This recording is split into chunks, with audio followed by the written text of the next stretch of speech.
Hello, welcome to GNOB Radio. I'm your host, Aaron, and we have a very special guest on the show today. It's the legendary Bob Chapman from the internationalforecaster.com.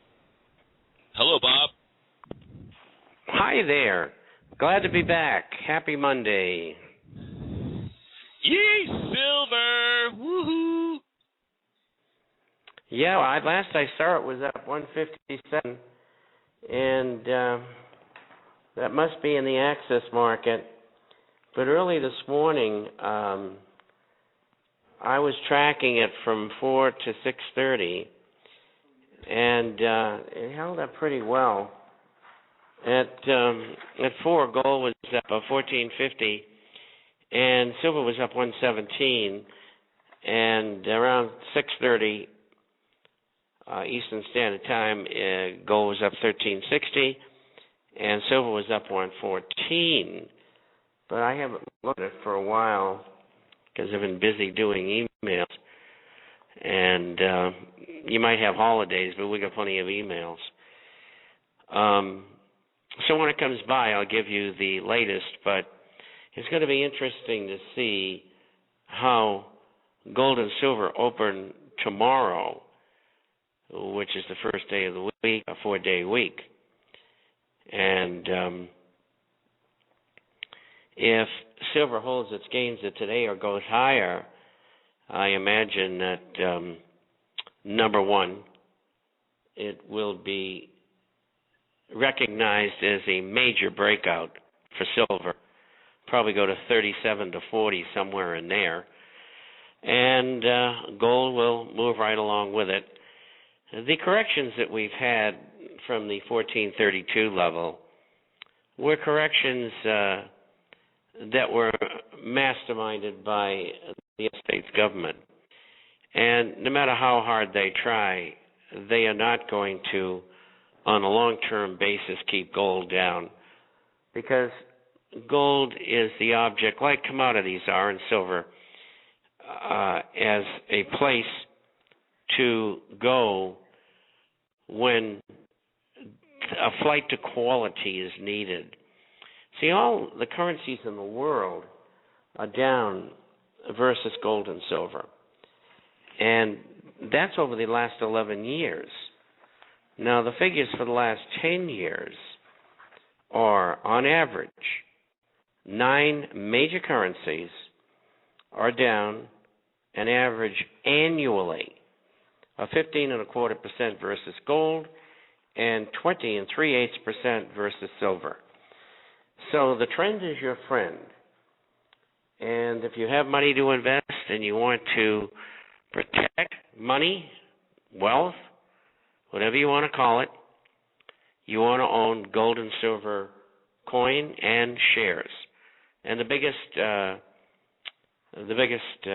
gains are always made in the shares.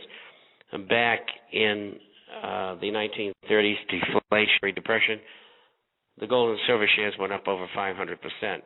Between 1977 and 1981, inflationary recession. Hold on one second here. I get Sky from Great Britain, so I'm getting the prices right now.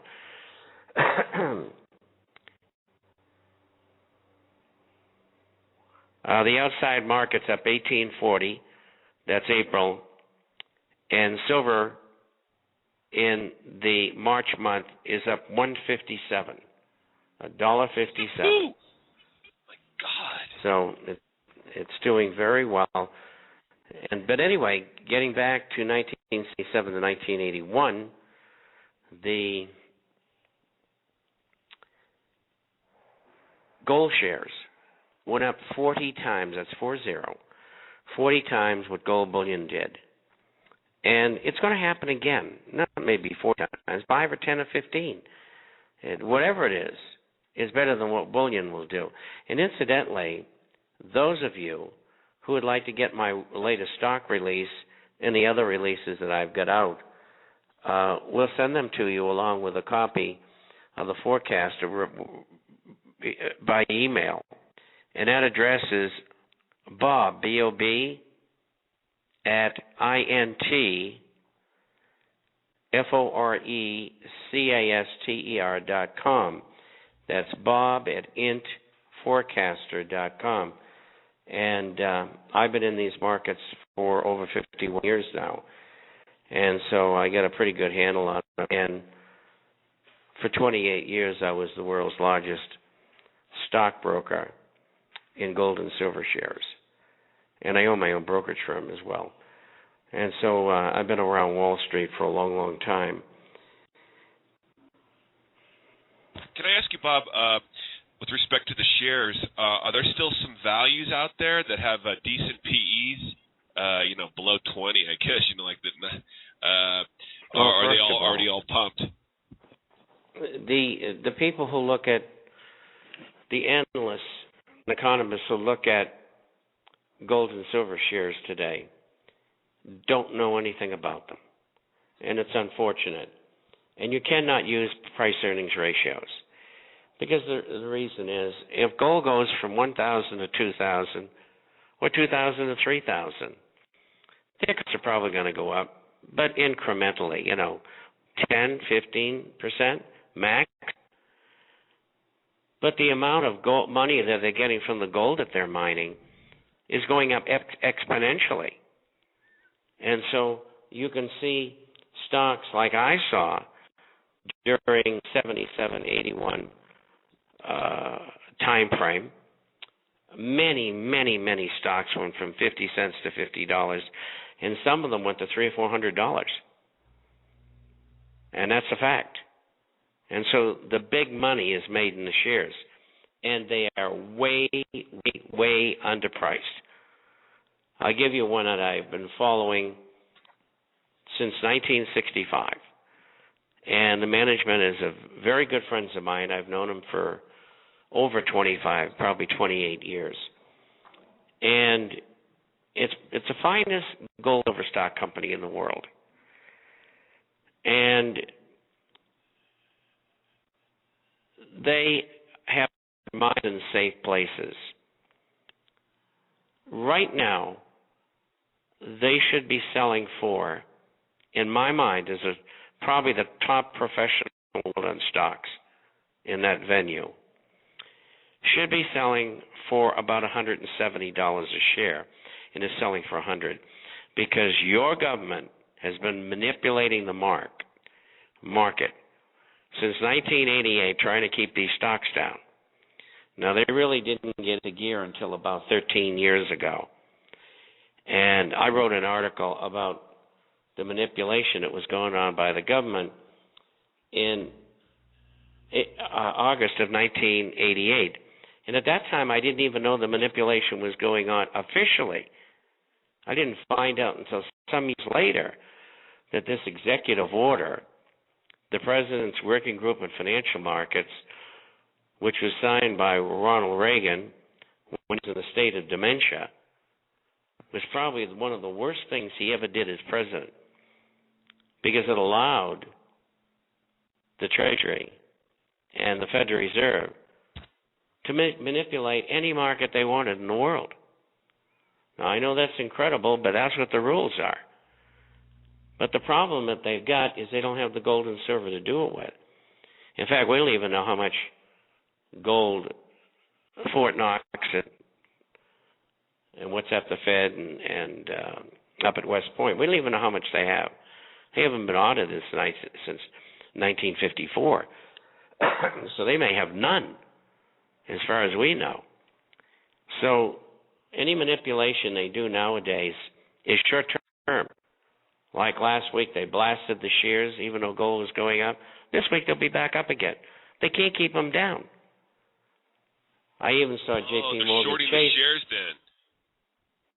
Yes. Oh. You see, the Fed is owned. The majority ownership of the Fed is J.P. Morgan Chase, Goldman Sachs, Citigroup. They are the three main holders. And there's a number of other people. Now, hold on. I'm going to give you the prices on gold and silver right now. And they're coming by again, because I know you're interested in it. Here we go. 1407 even, up 1840. what is it? Silver, 33.87 up 157.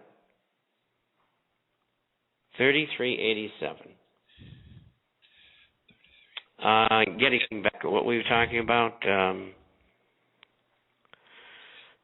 Your recommendation, I'm very interested to hear because I'm thinking about that. The shares, if they're a good value. Well, I just made one. I just made one, and what I'd like to do is send it out to people and by email because it's easy. All they have to do is, can you send me the stocks you mentioned on the program? And Zappo, it's out there. We have a boilerplate. We even offer a broker who specializes in those shares for those of you who don't have one like that or don't have a broker at all. And we also recommend dealers. I want to get this straight with you. And that is, we never, ever, personally or anybody in my family, buy the gold and silver shares, nor do we ever get paid anything by anybody for doing anything except the publication. That's it. $159.95 a year, published twice a week, 40 pages each time. Everything that you need to know every week is in there. And it includes about 30 links to other excellent articles. And we have researchers combing, harvesting these links and information, articles that we pass on to the people that are really good, the good stuff. You know, I'm a reader. I've been in the market for over 50 years. I know exactly what to look for. And if somebody's writing garbage, I know it. So you don't see it because we don't pick it up. So that's very, very powerful. And, hey, wait a minute. I want to say something. I hate to interrupt, No. Go ahead. No, because you actually have got the links working in the PDF now. Last few forecasters, you couldn't click on the links, but now you can click on the links that are in your forecaster there. I appreciate that, because otherwise you'd have to try to copy and paste them into your browser. We go out, and look, most people work, and they spend money through Friday doing what they do best. They don't have time to harvest this stuff. We do. That's all we do. I get up at 4 a.m., and usually I'm asleep at 9, but like when I get a program, I'll be up until 11. And I only do that with this fellow because we've been friends for many, many years, and we've been on the radio together for 17 years. We do all that harvesting. So you don't have to think. This is the best stuff you can find. This is the most important things that are going on. You don't have to go through all that trivial garbage. I've cut that all away. And so you get the best of the best. I'm looking at it right now. It's a researcher's dream. All the links are working in it, and there's tons of research boiled down on a global basis. So it's not just domestic, but you get the whole macro world picture, and that's important because there's things that are going on all over the world that are going to affect the United States going forward. You want to be, up to speed on everything. And for those of you who speak German, French, Spanish, sometimes Italian, we supply articles and links in those languages, especially German. I speak German, and I speak those languages, actually. And we have a lot of German subscribers, and Swiss. And the Schweizerdeutsch, of course, speak German as well. I lived in Europe for years. And so we have an audience that we can cater to sometimes. We're able to pick up articles in those languages. People really like to read articles in their own language if they can. And they can read English. I would say today that 50% of the people in Europe and in Latin America read and write English, especially if they're under, I'd say, 45 years old.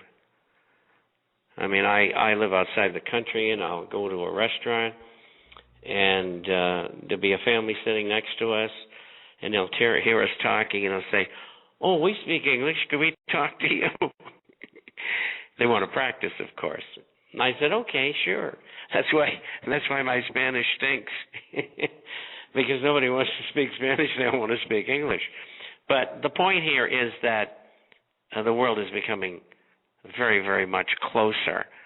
And so we cater to that, and we answer everybody's emails. There's no other newsletter right in the world who does that. But I like to do it because, I'm 75 years old, and I'm not doing this to get rich. And I'm not going to leave a pile of money to my son and my daughter so they can waste their life away. And they're pretty good at doing what they do, so they should do fine. So this is not money-oriented. It really gets my goat when I see deals out there where people are giving away a free subscription, or they're having a video or an audio, which is very good, and then they send you this free subscription, and they come back, and they want to sell you the hot stock for $3,000, and then they will sell you stock for $1,495, and this guy over here wants to sell you his 3 stocks for $1,000. To me, that's pump and dump. I don't like it. I think it's unethical. I think it's wrong. They call it backing into or backdoor selling in the direct mail business.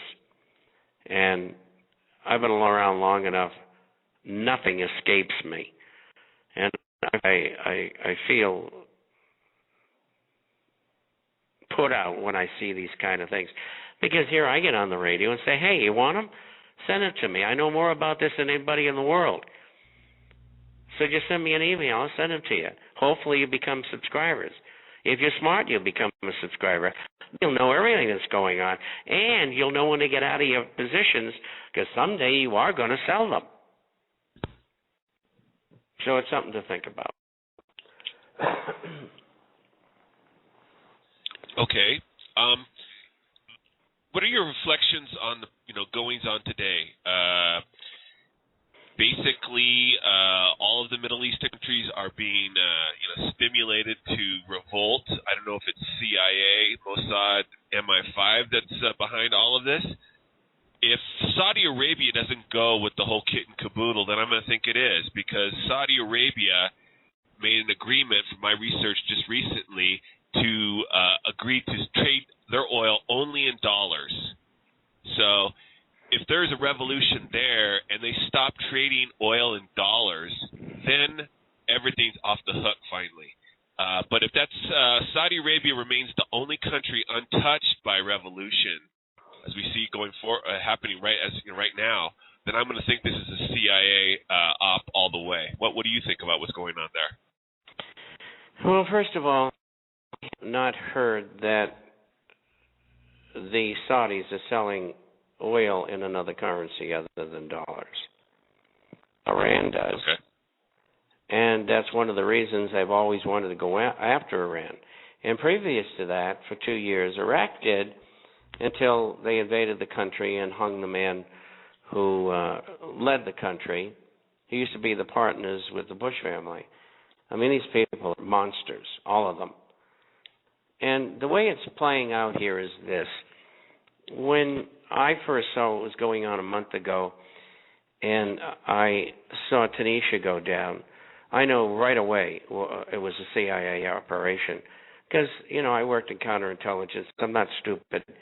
And my calls have been 98% correct over 21 plus years in having the international forecaster. And so the way it's set up to me was that they were up to something. And then I saw the nibble start in Egypt, and I knew right away what they were up to. First of all, they were covering for the problems that they have financially in the U.S. and Europe. They want to distract people. It was more important to look at revolution someplace than the terrible financial and monetary situation in those countries. And secondly, Mubarak didn't want the U.S. to invade Iran, and that's why they wanted to get rid of him. And at the same time, they wanted to throw the balance in the Middle East off kilter. And the reason for that is that they wanted to make sure they had no opposition for Israel and the U.S. going into Iran. And that's why you've seen Bahrain, Yemen, Jordan, Libya, upside down, following Tunisia and Egypt. And then we've even had protests in Algeria and in Morocco. And they're all ripe for the same thing. So the U.S. is not going to get any flack if they and Israel go in and murder all the Iranians. And so that's what they're up to. And is it going to happen? I don't know. What do I think? I'm a guesser. Maybe this summer. If not this summer, next summer. And they have an uncanny way of having patience. Thousands and thousands of people working 24/7 to do what they'd like to do, and so they get plenty of time to do it, and so that's what they're up to, at least in my mind's eye. And I'm not the last word, but I'll tell you this: I'm usually right. So the invasion of Iran is a must for the present Anglo Zionist goals. That's correct. Yeah, I agree 100%. Evidently, and again, it's my take on it, and I'm not the last word, but I'm usually right, and this is what they're moving towards. The timing's too hard. We don't know what's going on behind the scenes. It's all hush hush. But you got to look at their history. What have they done? How have they done it? And the answer is the way they have done it. And so you just follow the precepts, what they used previously, and you come up with an answer. That's how I was able to predict 9/11 and war with Iraq and Afghanistan. It's all there. All you have to do is read history. But most people don't have time to do that. Well, I spent my whole life doing it. Well, Libya is a big oil producer, so that's really surprising and significant today if the British reports are true that he's already fled the country. Secondly, Iran is a big oil supplier to the Orient. And if the U.S., Britain, gains control, Zionists gain control of Iran, ultimately, I got to believe China's going to have a problem with that unless they make some backroom deal to say, hey, no problem, you're still going to get your oil, but you're going to be buying it from, Standard Oil now directly or something. But they still might have a problem with that.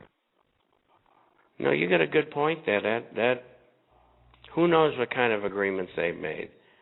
I mean, I saw Ron Paul come out and say that agreements have been made with China, that they can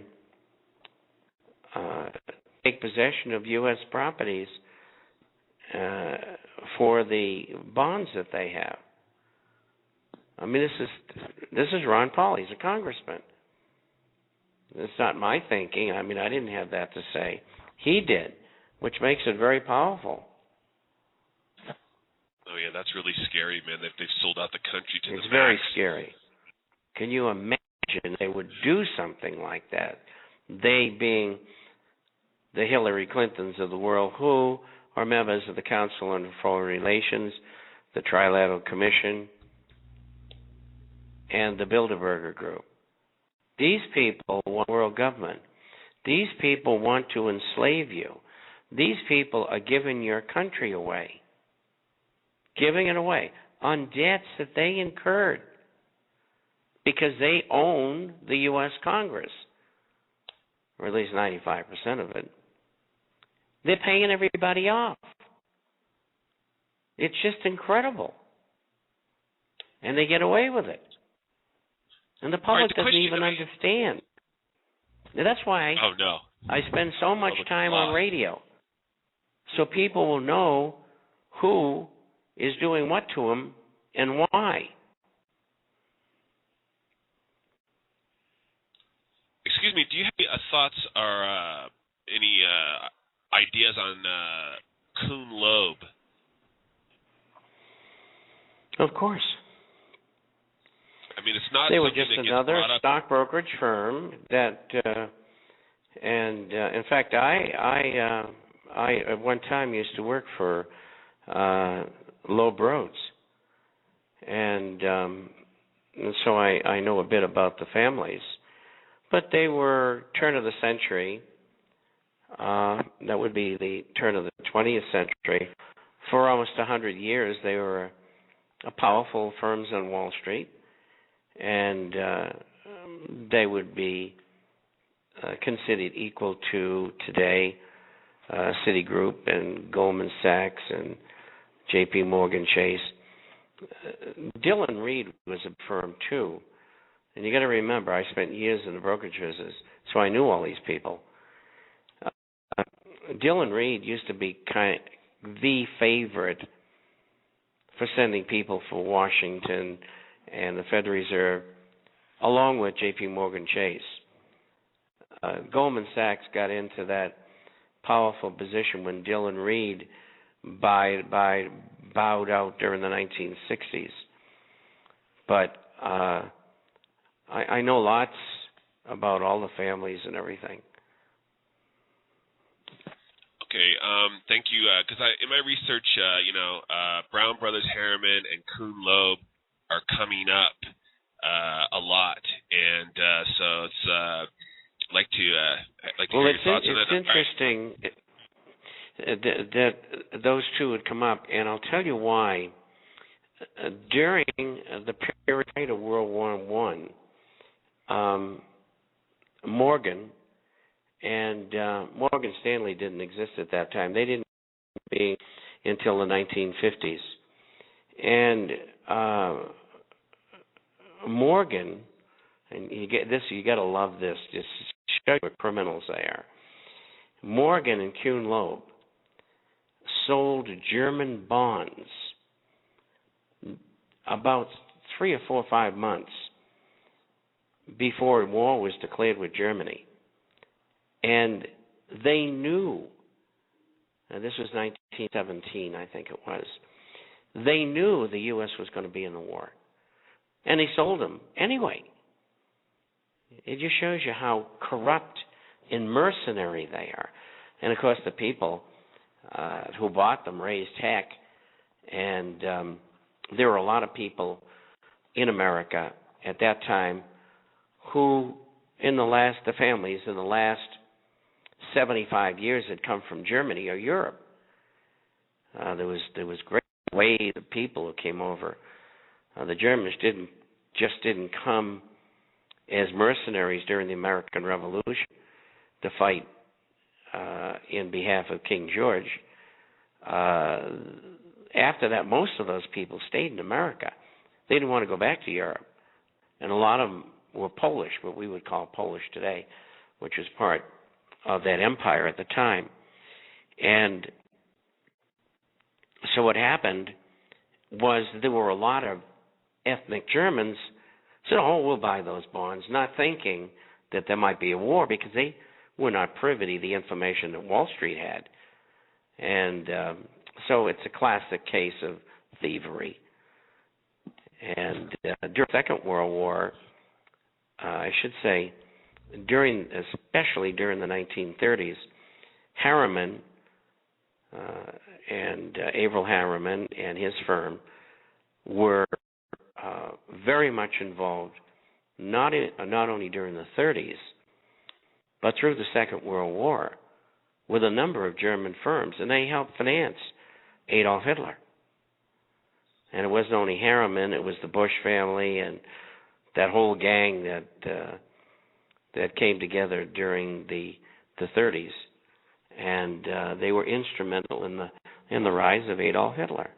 And I'll tell you another thing: is after the war was over, and don't forget, I went to Germany as a counterintelligence agent in the 1950s, so it wasn't that long after the war and the Second World War, because in between there was Korea in 1949 and 51 in that time frame. And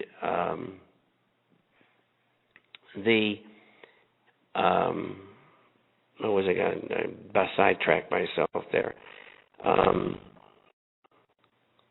Let me think for a second here.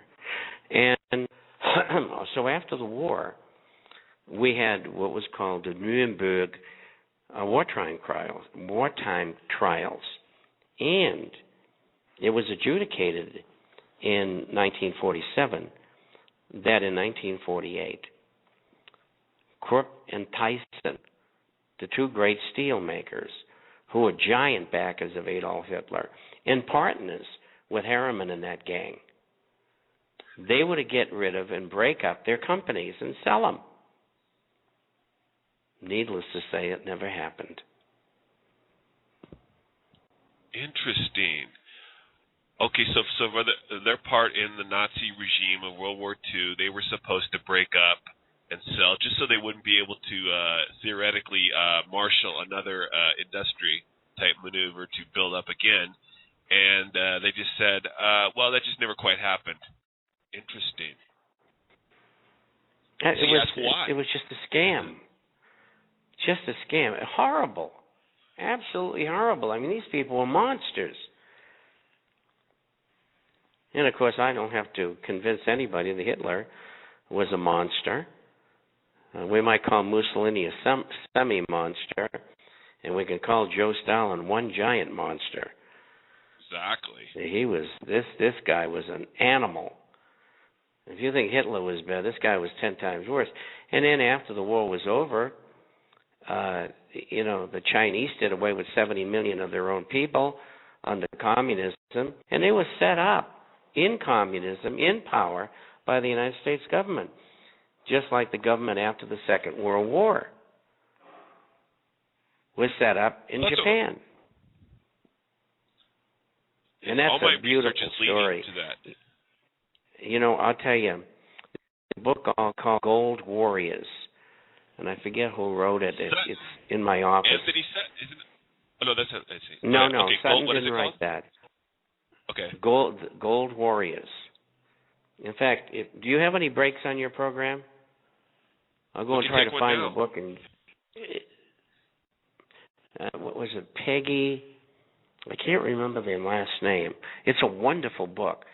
And how I got to read it was that it's about, in general, it's about what happened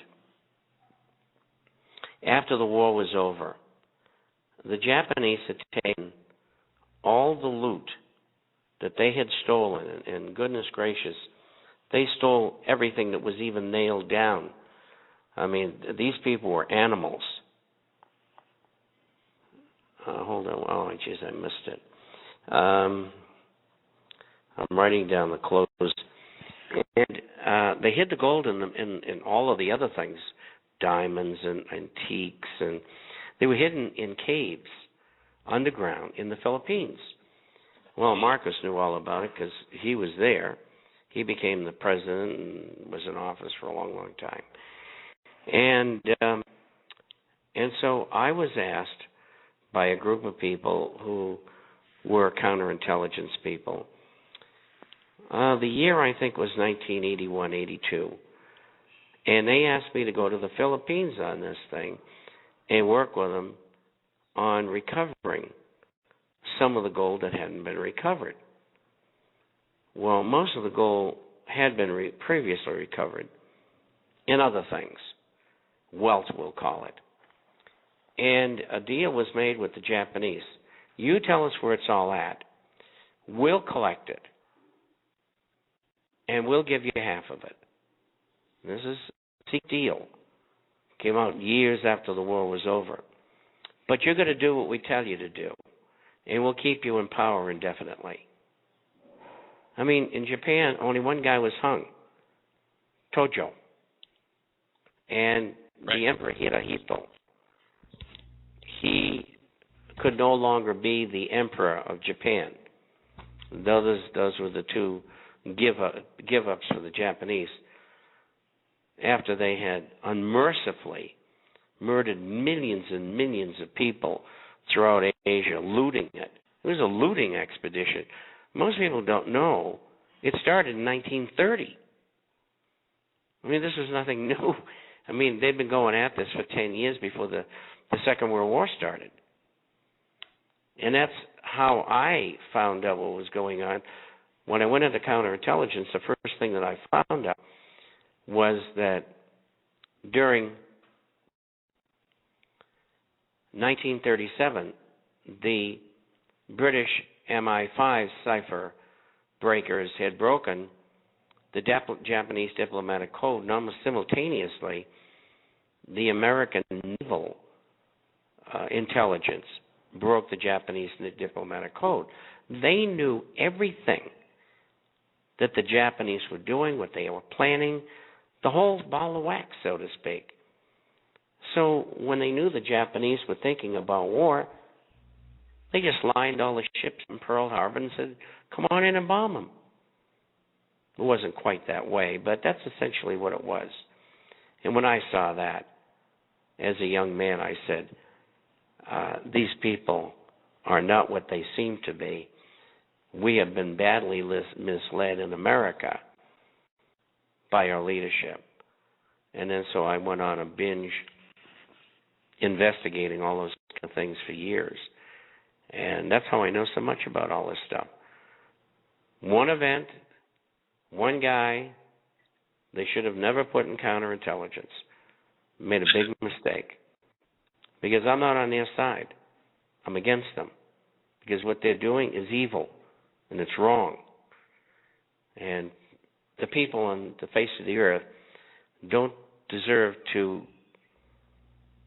get systematically slaughtered every so many years so we can have wars going so that they can distract people from the terrible things that are being done financially to them, and at the same time get rid of population that they don't want, which they call useless eaters. Oh, I mean, no, that's it. That's the whole thing. It's that continual cycle of debt, war, rebuild, that whole thing. Of course, the murders go in there with the whole thing. And just basically we're living out their deceitful, evil will. And it's just so reprehensible. And the fact is that at least we're kind of figuring it out finally. I mean, en masse, you know what I mean? And what you said about the Japanese situation, that's a good point. That makes sense now. So they started the whole thing up in China and everything like that 10 years prior to World War II breaking out for the Americans. So the Americans and the British were saying that, oh, okay, well, we want to know what's happening there between Japan and China in the 30s. So they had begun trying to break the code. So they already had it broken. They had been studying that for some time. And so they saw and plus they also put a blockade in there.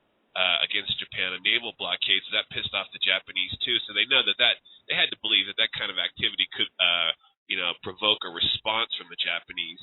So they goaded them into war. Yeah, exactly. And they wanted it. They were expansionist, and they wanted to do it anyway.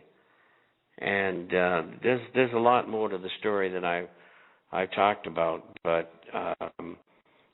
That is one of the very visual events, the breaking of those codes. And I saw the codes myself. I mean, this is no foolishness. I was a high-speed radio operator. I used to take Morse code at 55 words a minute.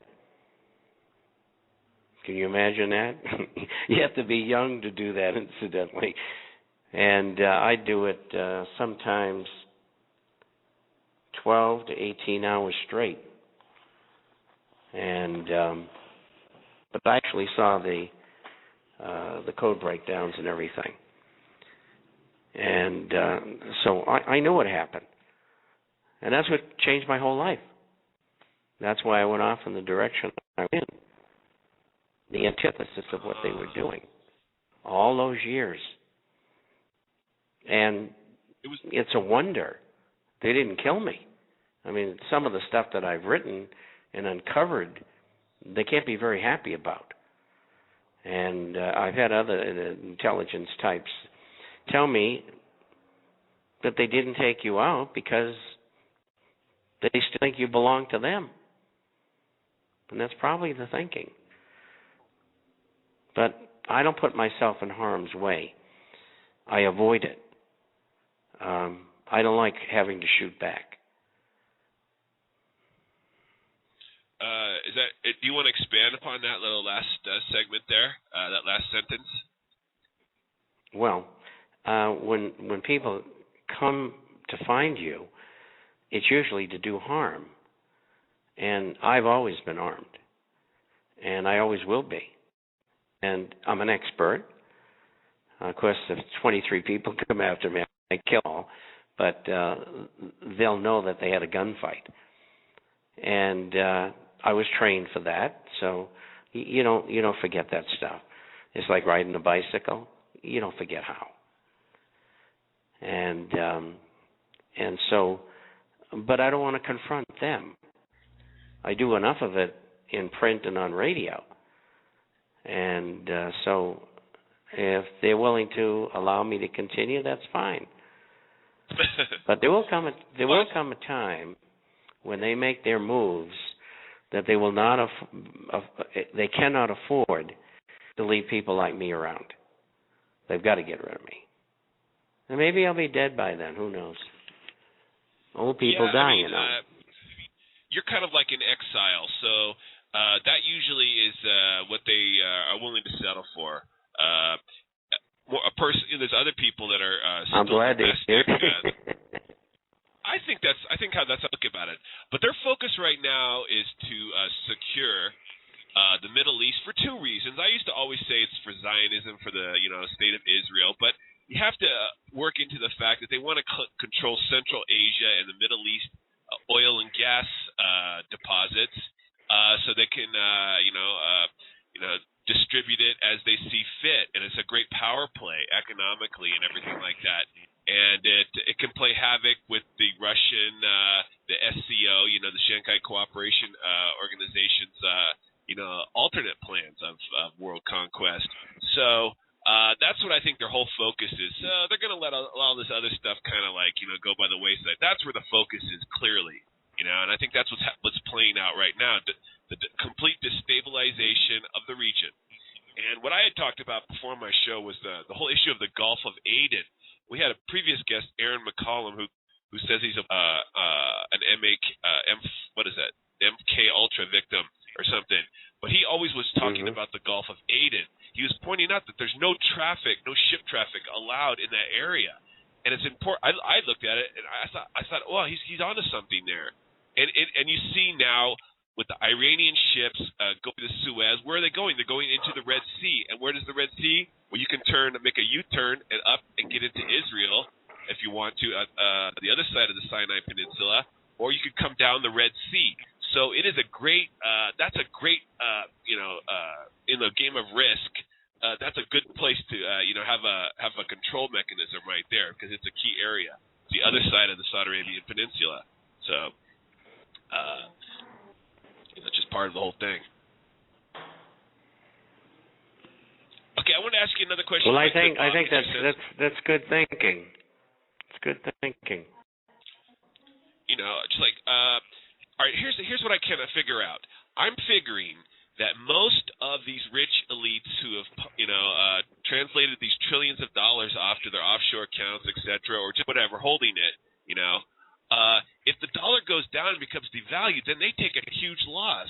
So does that mean the underpinning of the dollar is secured because these guys are all have everything held up in dollars, or are they have they all translated their dollars out to tangible assets so they don't care if the dollar goes to heck and they can all be with the SDR? I mean, how is that? The people that are holding these dollars, the elites, the rich elites. Aren't they going to get stuck if the dollar goes down the crapper? Well, if they're holding dollars, they're not holding treasuries. What they're holding is dollar-denominated assets in things that they know for sure are going to go up. We don't know for sure, but they do. Their assets are maybe in Swiss franc-denominated investments, gold and silver, commodities. Those are the natural places for them to go. Nobody knows how much the insiders, the elitists, have of gold and silver. But we know that perpetually they've always had an interest in that area. I've been at this for a long, long time. If I had to guess, I would say 20% of their assets are in gold bullion. And how much is in silver, I really can't gauge. And then the rest of it is currency born, but not necessarily dollars. I mean, some of these people may have nothing in dollars. You don't know. And we have no way of finding out. So if the Indians of India, if they own about 30% of the gold that's ever been mined, and if the insiders own 20, well, that's half the gold in the world. And then you have large ownership in the Middle East, Russia, and in China now. We don't know exactly how much, but it's large. Not giant, but it's large. And we really don't have a handle on what the average person uses in Europe, holds in Europe, I should say. And if I had to guess, I'd say 5%. And the United States, it's 2% or less. So if you take 50 and 7, you get 57. So the rest of it's sprinkled around the world. In some countries you go to, you can't even buy gold and silver bullion or coins. But there's others. You know, and one of the problems you've got with governments is that they change all the time. And if you, let's say that you bought gold and you lived in Paraguay, and it was okay, and then the next election I had somebody else come in and say, no, you can't own it anymore, you got to turn it into the state or something. You just never know. And that's why a lot of people buy gold coins, because worldwide people know what they are, and they're easy to transport, and so they're very attractive. One thing my research has led me to understand is that when you buy a nationally coined thing like a Maple Leaf or Eagle, you can cross borders and not have to pay a tax on it because it's a denominated instrument. I mean, it says $50 on it or something, right? But if you try to escape to Canada with a bunch of 1-ounce Pamp Suisse bars or something like that, they're going to tax that. Mm-hmm. If you don't declare it, they're going to take it from you. So, you're going to have to get that. The best way, if you're going, first of all, if you put something outside the country, you have to be prepared to go and live with it. And I'm a great world traveler, and I know what all the rules are, and not all of them, but most of them, and that's why I say, if you're going to have a whole bunch of gold bullion in Switzerland, you better be prepared to go and live with it. Or in Rio de Janeiro, or Buenos Aires, any of these places. And if you are going to go to live in those places, you find the rules are. And then you wire money in. And then you buy your bullion or coins there. That's the best way to do it. And all of these dealers only deal in cash, which is very interesting throughout, well, at least Latin America. And whereas in the United States, they won't take cash. I don't know what the situation is in Europe. I haven't lived there for a long time. But the point is, if you're going to have money outside the country, you got to be prepared to go live with it, because the government might say, well, Mr. So-and-so, we see that you have a bank account in Panama City, and in there you get $7 million worth of gold and silver and another $3 million in cash. We're going to tax you on it. And this is true. A year from last month, 2 years from last month, which would be January of 2013, the U.S. government has made tax treaties with other governments throughout the world. And if you are an American citizen and you have an account in any bank in any one of these countries, each year the bank is obligated to send 1/3 of your money in that bank to the Internal Revenue Service to pay taxes.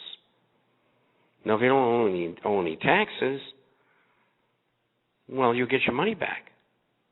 Maybe 6 months or 2.5 years later. How do you know? You may never get it back. And what they're trying to do is currency block the United States. Now, I'll tell you how to get around that. Let's say you go to live in Mexico City. You wire the funds in, you buy gold with cash, and you put it in the safe. Your own safe. Like in your house. And then you get a permit to have a weapon, which you buy from the government, and you can defend whatever is in your house. You can also, under that permit, take weapons with you unloaded, like in your car. So if you get an automatic, and you can leave the gun here, and 3 inches away you can leave the clip. And if you get into problems, well, you just slam the clip in, pull the receiver back, and start firing. So there are ways around that. Now, you have to think forward on that. Let's say that you're 60 years old and you retire there, and you decide that that's what you're going to do. And let's say you have a nominal amount of money. Let's say it's $500,000, which is not a lot of money today. And you do that. Well, you're facing the probability of death simply because of your age. So you've got to figure out how your heirs are going to be able to glom on to what's left after you die. In a foreign country. Right. Are they going to come and live in Mexico City? Are they going to try to bring the money back? That's not so easy. And they now have dogs at the planes in the United States for outgoing flights, smelling people to see if they have cash, which was the whole reason for having these X-ray machines and being felt up into a sewer. I mean, it's just ridiculous, because dogs can do the same thing. You can train dogs to do anything you want. And so what they do now is they stop you. And then they count out the money, and if you get less than $5,000, they say, well, where are you going? Why did you need $5,000 in cash? Say, look, I'm going to a hotel. I only have a $1,500 limit in my credit card. You know how they're cutting back. And I wanted to have cash with me. And if the hotel won't take it, I'll go to a money changer. They have official places you go to, or a bank. in exchange of dollars for, in this case, pesos. But they are looking for people carrying assets of over $10,000. You live in a police state. Get used to it. Oh, 100%. I mean, it's becoming more and more clear. Oh, and incidentally, they have listen, there's another arrangement they have. This was made about 2 years ago. And I got two of them I got to tell you about. The first one is if you move to a foreign country and you buy real estate, the foreign country has to report it to the Internal Revenue Service.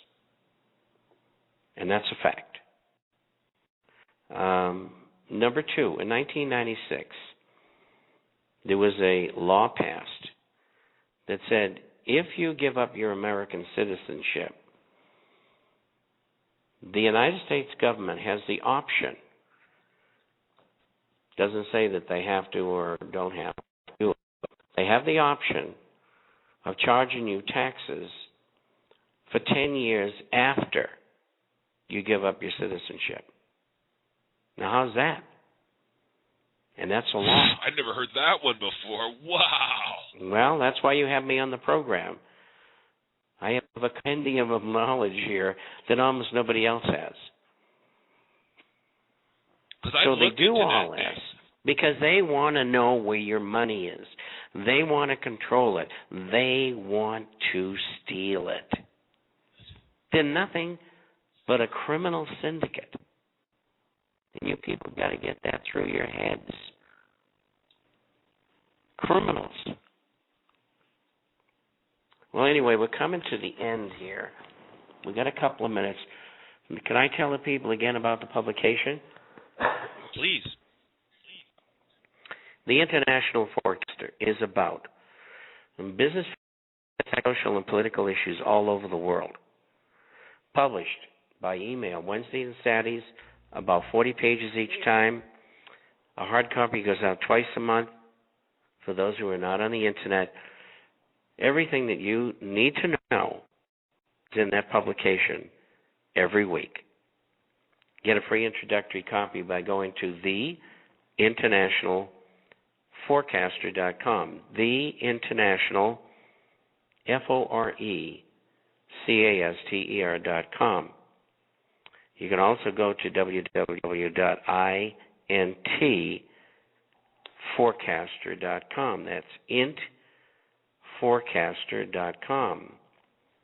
Or, if you'd like to email us for us to answer a question for you, or if you'd like to get information on the gold and silver stocks that we recommend, as well as on news release, you email us at Bob, B-O-B, at intforecaster.com. Bob at intforecaster.com, or you can call toll-free 877-479-8178. That's 877-479-8178, and you get either kind of copy. And they also have a special deal offering there, a 1-year free subscription. And the deal that they're offering is terrific. Take advantage of it. Wonderful. Bob, thank you so very much for coming on GNOB Radio today and talking about topics that you don't hear on other Bob Chapman shows. And very interesting. And, geez, there is a lot there, Bob. I hope that you'll come back on GNOB Radio and share some more of this stuff with us because it's very interesting.